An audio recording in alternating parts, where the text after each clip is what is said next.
tayo. Hello guys, welcome to my channel. It's me, Yola Ladang. Andito tayo ngayon sa Pagoda. Ayan, nasamahan niyo ako. May aviary pagoda din dito. This way.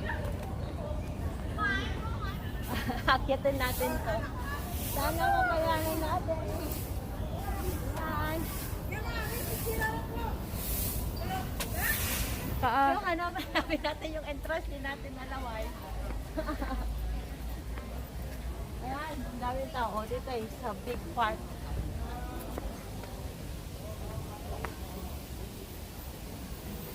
Mag-temperature check muna. I need the... Pasok na tayo dito sa loob.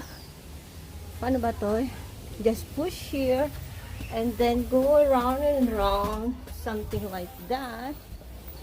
Oops, and open sesame. Yan siya. Oh, ito yung aviary. Dito lahat yung mga ibon. Ayan, oh. Interesting. Andiyan naman yung mga pagkain nila. Yan. Pagkain. Yes.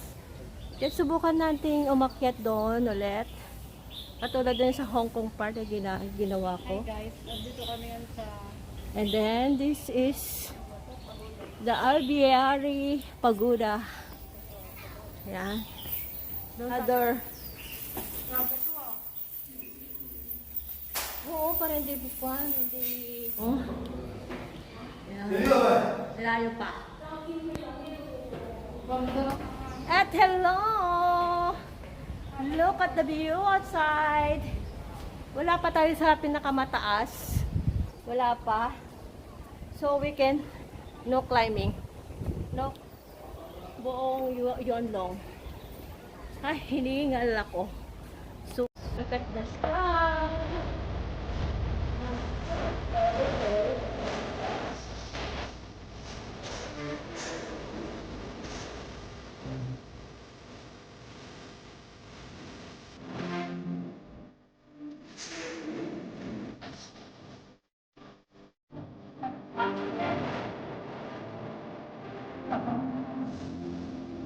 Saan pa? Slowly. Slowly going up. Ay, di ba? Up. Di ba happen? Yes. Okay. Mag-stop ka.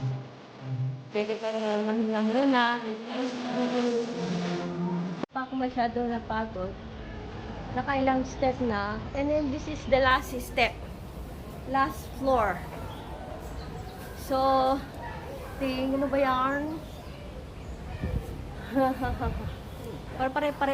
Pare-parehong kulay ng building. Yan.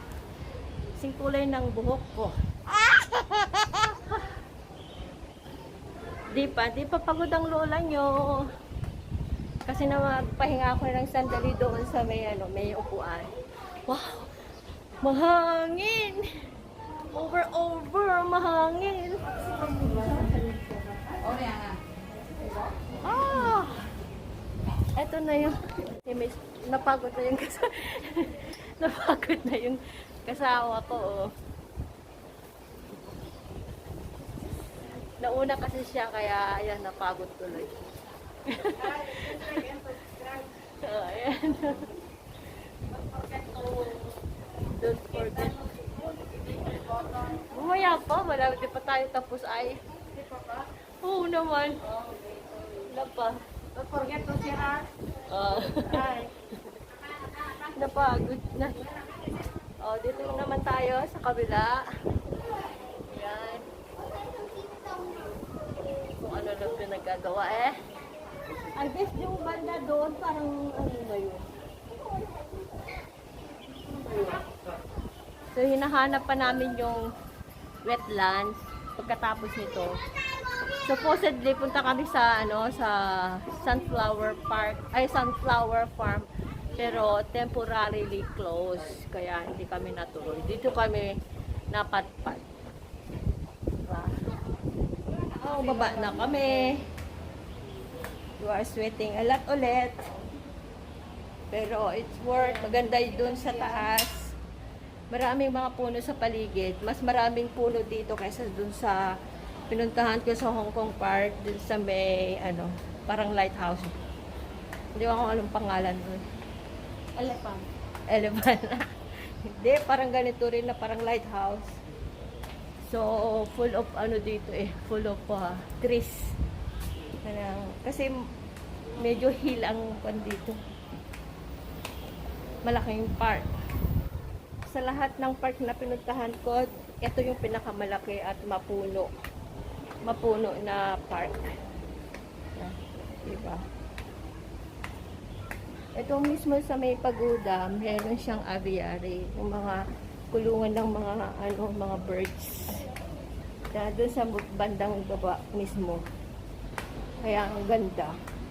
So, if you're planning to come here and take a look, kuha lang kayo 968 sa from Tin Hau, and then baba kayo sa mismong station, and then take LRT. LRT. Yun, hanapin nyo na. Kaya magsisisi. Sa mga adventurous na katulad ko, masisiyahan ka ngayon. Okay? So, I'm going down. Wala magpapawisit. Taran! This is how it looks like. Hello.